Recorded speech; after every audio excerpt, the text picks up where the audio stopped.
Stephen Bourne with the Rye Civic League.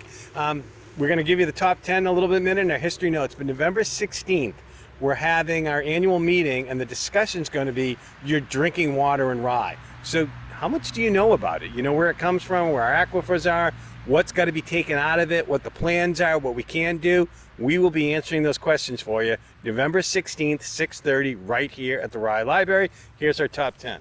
I'll hold this. Oh, thank you. Hi, I'm Miles Bourne, junior at Portsmouth High School. Number 1, 2 volunteers have stepped up to keep the swap shop available for residents. More would be great. 2, an evening with Roger Philbrick. Memories and stories in Rye. Live interview packs the house as part of Rye 400 activity. There is a YouTube recording. 3, in its second year, a Rye Regional Association Committee implemented the board. Approved process for determining which groups Rye donates money to. Linked to presented results and all groups evaluated are in the Civic News. Select board members McGrath and Epperson advocated for the 2 groups who did not meet that criteria and may create a warrant article.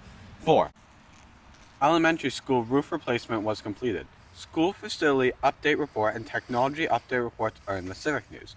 Note, a high number of RES and Rye Junior High parents do not get the Civic News. Please share the sign-up link if you know any RES or Rye Junior High parents. Actually, and Miles and I know that because we were at the elementary school and the junior high open house showing people the Civic News, and they confirmed they don't get it, but no one signed up. All right, the select board had a couple workshops. One was on Parsons Creek watershed to go over the proposal from FB Environmental. The good news is the select board said we should move forward in stopping to look for a smoking gun and take the Rockingham Planning Commission suggestion to bring in an expert that knows how to deal or cope with field watersheds. They are planning on budgeting $36,000 for this year to continue the annual monitoring we've been doing since 2016 and to fund an update to the watershed management plan that hasn't been updated since 2011. The other workshop was here at the library to look at traffic studies. A number of residents had discussions about what can be done, what they'd like to see done about better pedestrian and traffic safety in town. So there's a video available for that. Also, actually it was at the junior high, the Connect to Protect. It was a program put together by UNH, the Conservation Commission, Pat Losick from the Planning Board, and it was very well attended by town employees, board members, commissions.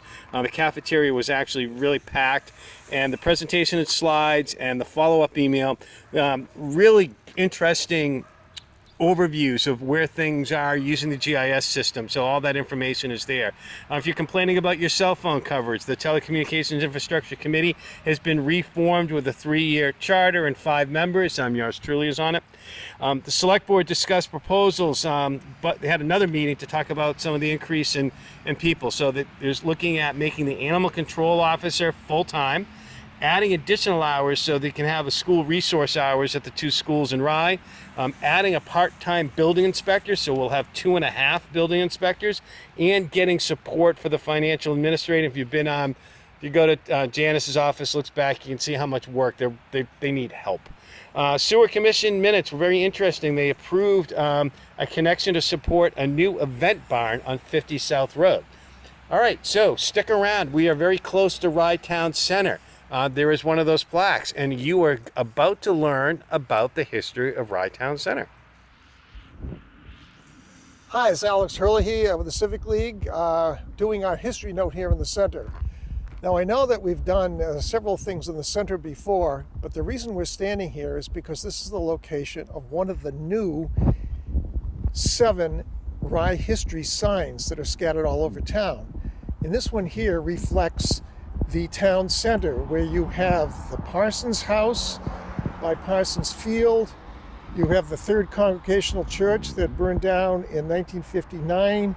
You have a really beautiful view of Central Road before the cemetery was built, because you can't see it on the right.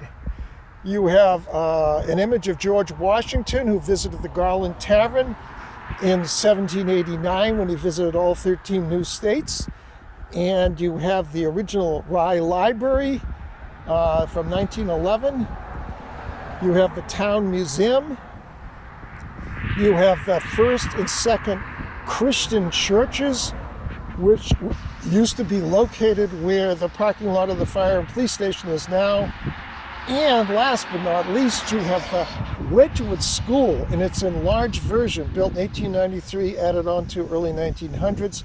That burned down in 1932, which led to the creation of the current Rye School. In 1934, Rye Junior High as of 1956. Regarding all of the traffic that is passing by here, it reminds me of when I was a kid in the 50s. We could ride our bicycles, no hands, down the middle of the roads of Rye, and it would be an event when a car came by.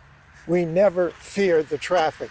Today, there are over 8,600 cars, there goes one of them, registered in the town of Rye. My, how times have changed. Now, this morning, there was a planned large 120 people coming to Parsons Field, which we've already done a special segment on. Unfortunately, the rain, they tried to have it. They had 2 tents there, all the chairs lined up, and it really would have been wonderful, but it started to rain, so a lot of people didn't come, but those who remained, maybe 30 to 40 people, moved over to the junior high. And so they had asked me to talk about the history of Parsons Field, which I've done for these history notes in the past. I did create a poster for that history, and that is located beside the coffee table in the library, if you've missed it.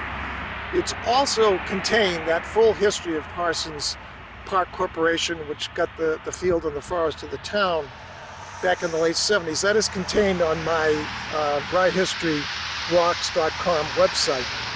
You'll see it under the topics there. A couple of things that I said this morning about Rye Center, which I think are interesting, is that it was, obviously this land was lived on for 12,000 years by native peoples. Then Europeans settled it in the mid-1600s, and they obviously had some buildings here.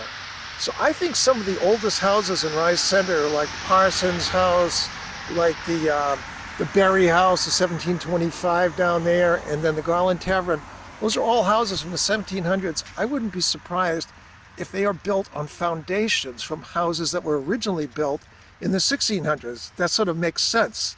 And I think that's true of a lot of old houses in this town, that you can find some connection to the 1600s in those foundations. So another thing is, where does Rye Center begin and end? Well, a very definitive answer is the Historic District Commission. From the War Monument behind me down to Grange Park, the Triangle Park just beyond the school. But in fact, it's bigger than that, isn't it? Especially when you go down Central Road past the town hall, you've got the town green.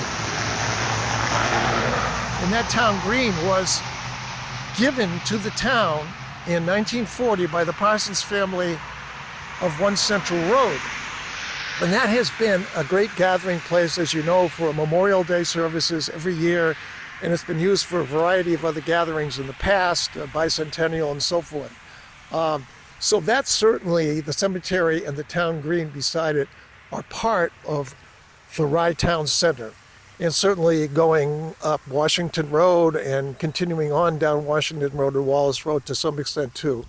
So this is a very rich history. I have a rather long history of Rye Center, which I can send you. It's too much to put on the website, but it is listed there. So lots of interesting history as usual. This history note marks the beginning of our 3rd year doing these films. Thank you.